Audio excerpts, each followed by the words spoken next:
बिगड़ा हुआ ससुराल। शादी ब्याह के समय हर माँ बाप अपनी बेटी के लिए अच्छे रंग रूप वाला बढ़िया नौकरी वाला वर तलाश करते हैं जिसका परिवार अच्छा हो। लेकिन कई बार ऐसा होता है कि बाहर से सब कुछ बढ़िया दिखाई देने पर भी शादी के बाद कई सारी बातें फांस की तरह मन में चुभने लगती है। अब उन छोटी छोटी बातों के साथ न तो जिया जाता है और न ही उनके कारण ससुराल छोड़ा जाता है। ऐसी ही एक समस्या में घिर गई है हमारी नायिका रश्मि। रश्मि की शादी जयपुर में रहने वाले राजेश से हुई थी। राजेश अच्छी नौकरी में था, घर परिवार भी अच्छा और सुशिक्षित था। इसलिए रश्मि के पिता ने अपनी हीरे जैसी बेटी राजेश के हाथों में सौंप दी। रश्मि की शादी जून के महीने में हुई थी। पारा 46 डिग्री को छू रहा था। मायके से ससुराल की दूरी 3 घंटे की थी। इसलिए विदाई के बाद राजेश ने रास्ते में एक जगह कार रुकवा दी। रश्मि, गर्मी बहुत है, एसी चल रहा है तब भी गाड़ी बिल्कुल भट्टी की तरह उबल रही है। तुम गाड़ी में बैठो, मैं ठंडा और कुछ खाने के लिए मंगवाता हूँ। नहीं, मेरा कुछ खाने का मन नहीं है, बस ठंडा मंगवा दो। थोड़ी देर के बाद रश्मि का देवर अरुण 2 चिप्स के पैकेट और कोल्ड ड्रिंक लाकर रश्मि को देता है। इधर रश्मि अपना पर्स खोलकर सैनिटाइजर निकाल ही रही थी कि इतने में राजेश ने अपनी गर्दन पर टपकते पसीने को खुजलाते हुए चिप्स के पैकेट में हाथ डाल दिया। छी, पसीने वाले गंदे हाथों से कौन खाता है? मैं तो अब ये चिप्स खाने से रही। बेचारी नई नवेली दुल्हन पति से कुछ कह तो नहीं पाई, लेकिन उसका मन खराब हो गया था। पूरे रास्ते राजेश रश्मि से चिप्स खाने की जिद करता रहा और रश्मि बहाने बनाकर टालती रही। ससुराल पहुंचकर रश्मि शादी के बाद होने वाली रस्मों में व्यस्त हो गई। कुछ देर बाद रश्मि की सास रश्मि और राजेश को देव स्थापना वाली जगह लेकर जाती है। रश्मि बहू, ये हमारे घर के देवता हैं जिन्हें शादी के समय स्थापित किया जाता है। अब सबसे पहले तुम दोनों को इनसे आशीर्वाद लेना है। राजेश बेटा, रश्मि बहू, ये खीर पूड़ी है। तुम दोनों को 5 टुकड़े तोड़कर पहले सामने जहाँ दीवार पर देवता बने हैं ना, उन्हें भोग लगाना है। उसके बाद अपने हाथ से एक दूसरे को 5 टुकड़े खिलाने हैं। ये रस्म है बेटा, समझ गए ना दोनों? हाँ माँ, बचपन से देखते आ रहे हैं, समझ गए, अब चिंता मत करो। देवता को भोग लगाने के बाद राजेश ने एक टुकड़ा तोड़ा और खीर में डुबोकर रश्मि की ओर बढ़ा दिया। छी, राजेश ने अभी तक हाथ नहीं धोए और गंदे हाथों से ही मुझे पूड़ी खिला रहा है। यहाँ इतने सारे लोग हैं, उनके सामने कुछ कह भी नहीं सकती। भगवान, कैसे आदमी के साथ मेरी शादी करवा दी। अगर मैंने ये उंगली डुबाकर टुकड़े में भरी हुई खीर मुंह में रखी तो पक्का मुझे उल्टी हो जाएगी। बेचारी रश्मि अपने सीने पर पत्थर रखकर मुंह खोल देती है और राजेश उसके मुंह में झट से टुकड़ा खिला देता है। खैर, किसी तरह वो रस्म भी पूरी होती है और उसके बाद वो नहाने के लिए बाथरूम में पहुंच जाती है। वहाँ का हाल देखकर तो उसका सर ही चकरा जाता है। उफ, हर तरफ गंदगी ही गंदगी। रश्मि का बस चलता तो अगले ही पल सब छोड़ छाड़ के अपने मायके भाग जाती। लेकिन शादी के 7 फेरे जीवन का सारा गणित पलट कर रख देते हैं। इतनी आसानी से शादी से बचकर भागा नहीं जा सकता। किसी तरह खुद को हिम्मत देते हुए रश्मि ने यह निर्णय लिया कि ऐसे मैदान छोड़कर भागने से कुछ नहीं होगा। राजेश तो उसका जीवन साथी है, एक ही बार में खुलकर उसे सब समझा देगी। बस फिर क्या है, प्रॉब्लम सॉल्व। शादी के 2-3 दिन बाद खाना खाते समय, राजेश, आपको नहीं लगता आपको हाथ धोकर खाना खाना चाहिए?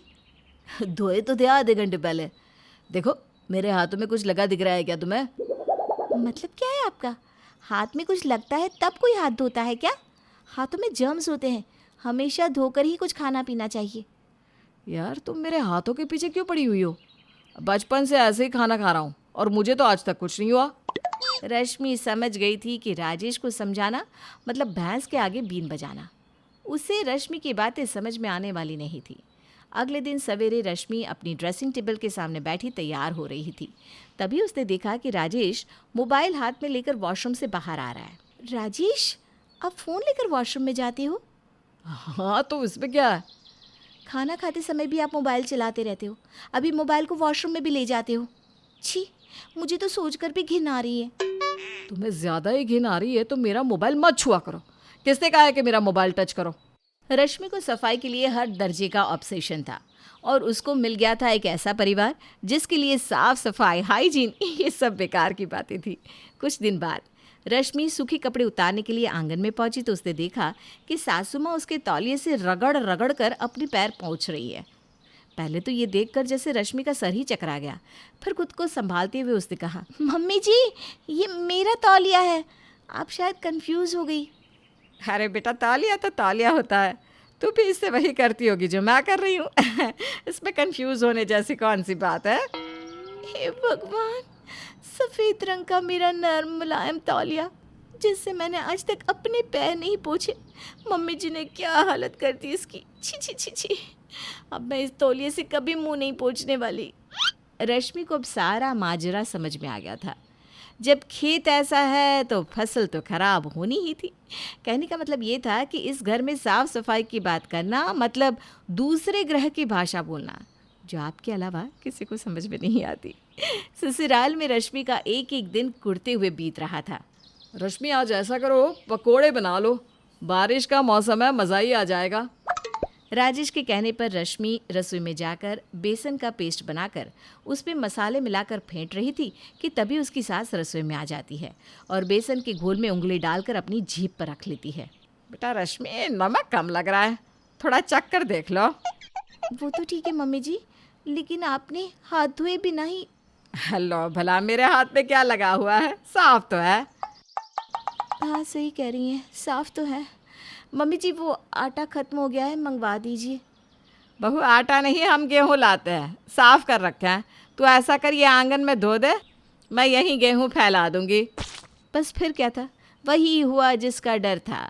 सासू माँ ने फर्श पर ही गेहूँ धोकर फैला दिए और दिन भर आते जाते खाते पीते सफाई करते, जितनी बार उधर से निकलते थोड़ा सा हाथ मार कर गेहूँ को उलट पुलट करती जाती। खून के आंसू बहाना किसे कहते हैं, मुझे इस घर में आकर समझ में आ गया है। इन लोगों की बिगड़ी हुई हालत देखकर तो लगता है किसी दिन मुझे हार्ट अटैक ही आ जाएगा। किसी तरह रश्मि 2 महीने ससुराल में बिताने के बाद अपने मायके आती है। बेटा रश्मि, कितनी दुबली हो गई है, क्या बात है? काम का ज़्यादा प्रेशर है क्या घर पर? नहीं मम्मी, सारा रोना ही इसी बात का है कि काम का प्रेशर ही नहीं है। मम्मी जी मुझ पर प्रेशर पड़ने ही नहीं देती।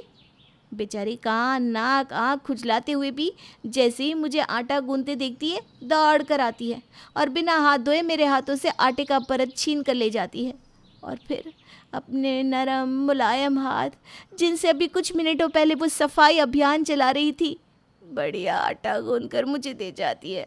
अरे कई बार तो आधे में झाड़ू छोड़कर आलू भी छील देती है। मेरी सास इतनी अच्छी है कि उनके छूने के बाद मेरी खाना खाने की इच्छा ही खत्म हो जाती है। बस इसीलिए वज़न कम हो रहा है। वैसे मम्मी, आप लोग भी आइए ना किसी दिन खाने पर। सासू माँ आपको बहुत याद कर रही थी। उनके हाथ के छोले भटूरे तो आप खाती ही रह जाएंगी।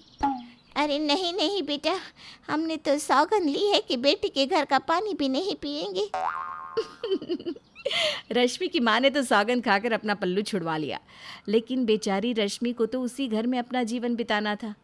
और हाँ, किसी गलत फहमी में मत रहिएगा कि रश्मि के ससुराल वाले सुधर गए।